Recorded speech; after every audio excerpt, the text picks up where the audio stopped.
అందరికీ నమస్కారం. Welcome to my channel. ఈరోజు మౌని అమావాస్య గురించి తెలుసుకునే ముందు మా ఛానల్ను సబ్స్క్రైబ్ చేసుకోండి.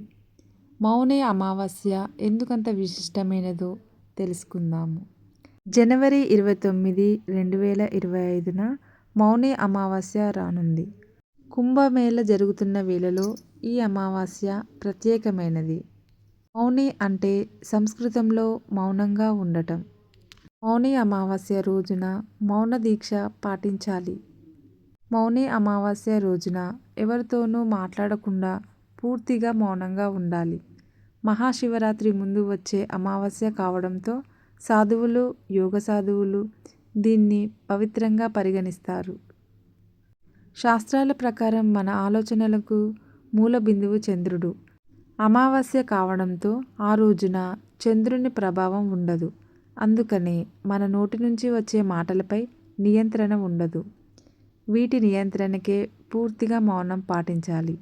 మన మనసుపై నియంత్రణ లేకపోతే ఏం మాట్లాడుతామో, ఏం చేస్తామో తెలియదు. అందుకే పూర్తిగా మౌనంగా ఉండాలి. దీంతో అంతఃశుద్ధీకరణ జరుగుతుంది. మానవునికి అతని మనస్సే పెద్ద సాయం చేస్తుంది. ఏ నిర్ణయమైనా మనసే మంచిదో కాదో చెబుతుంది. దీని ప్రకారంగా మనల్ని మనం బాగు చేసుకోవాల్సి ఉంటుంది. అంతేగాని పెడమార్గం పట్టరాదు. పరిపూర్ణమైన మనస్సు మిత్రుడుగా ఉంటుంది. కలుషితమైతే శత్రువుగా మారుతుంది. ఈ రోజున గంగా స్నానం అమృతప్రాయం.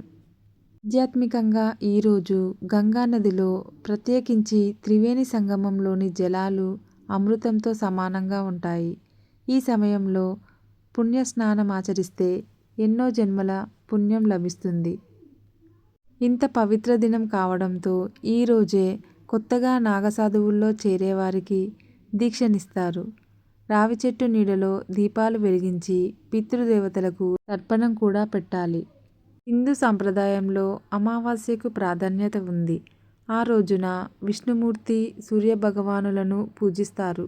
ముఖ్యంగా పుష్య అమావాస్య లేదా మౌని అమావాస్య మరింత ప్రత్యేకమైనది.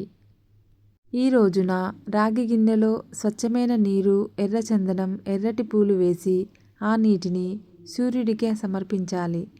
పూర్వీకుల ఆత్మకు శాంతి కలగాలని కోరుకుంటూ ఉపవాసం ఉండి దాన ధర్మాలు చేయాలి. తులసి మొక్కను పూజించి తులసి కోట చుట్టూ ప్రదక్షిణ చేయాలి. ఇలా చేయడం వల్ల పితృదేవతల దోషాలేమైనా ఉంటే తొలగిపోతాయి. పురాణ కథనం ప్రకారం అమావాస్య రోజున గంగమ్మ తల్లి అమృతంగా మారి ఆకాశం నుంచి కిందకు దిగి వస్తుంది. ఈ రోజున గంగా నదిలో స్నానం చేస్తే పరమ పుణ్యమని, అలా అవకాశం లేకుంటే మరే నదిలో అయినా స్నానం చేయాలన్నది పెద్దల మాట. పుష్య అమావాస్య రోజున చేసే సత్కారాలకు గొప్ప ఫలితాలు లభిస్తాయి. ఈ అమావాస్యను లఘు పితృపక్షంగా పరిగణిస్తారు. ఈ రోజున భగవద్గీత పఠించాలి. రావి చెట్టుకు నీరు పోసి దాని వద్ద దీపం వెలిగించాలి.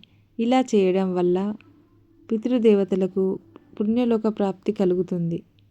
మౌని అమావాస్య రోజు నువ్వులు కానీ, నువ్వులతో చేసిన వస్తువులను కానీ దానం చేయడం వల్ల శ్రీ మహావిష్ణువు అనుగ్రహం లభిస్తుంది.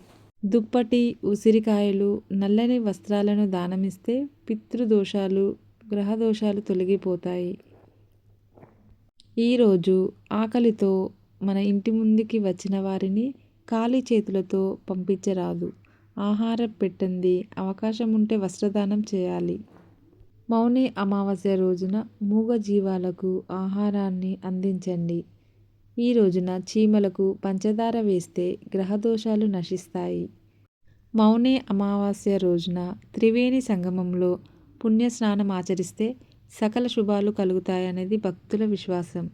ఈ అమావాస్య రోజున దానాలు చేస్తే జన్మ ధన్యం అనేది భక్తుల విశ్వాసం. మౌని అమావాస్య రోజున అందరూ షాహీ స్నాన్ ఆచరిస్తారు. మౌని అమావాస్య ధ్యానానికి, జ్ఞానానికి చిహ్నం. మౌని అమావాస్య రోజున మౌనంగా ఉంటూ పరమేశ్వరుడిని ధ్యానిస్తూ పవిత్ర గంగా స్నానం చేయడం చాలా శుభాన్ని కలిగిస్తుంది. మహాకుంభమేళాకు కోట్లల్లో తరలివస్తున్నారు భక్తులు. ఇక మాఘమాస మౌన అమావాస్య ఒక్కరోజే 10 కోట్లకు మించి భక్తులు వస్తారని అంచనా. హిందూ క్యాలెండర్ ప్రకారం మాఘమాస అమావాస్య తిథి జనవరి 28 రాత్రి 7:30 గంటలను ప్రారంభమై జనవరి 29న సాయంత్రం 6:05 ముగుస్తుంది. మౌని అమావాస్య పూజా విధానం. మౌని అమావాస్య రోజున గంగా లేదా ఏదైనా పవిత్ర నదిలో స్నానం చేయాలి. ఏ నదిలో అయినా స్నానం చేయలేకపోతే ఇంట్లో గంగాజలం వేసి స్నానం చేయాలి. తర్వాత పూజా వేదికపై పసుపు వస్త్రాన్ని పరిచి విష్ణువు విగ్రహం లేదా ఫోటోను కూడా ప్రతిష్ఠించండి. ఆ ప్రతిమకు పసుపు రంగు వస్తువులను సమర్పించండి. విష్ణువు సహస్రనామాలను పఠించాలి. అలాగే ఇంటి ప్రధాన ద్వారం మీద పసుపు కలిపిన నీళ్లను చల్లి ఇంటి డోర్ ఫ్రేమ్ను శుభ్రం చేసుకోవాలి. Thank you for watching. Please subscribe my channel.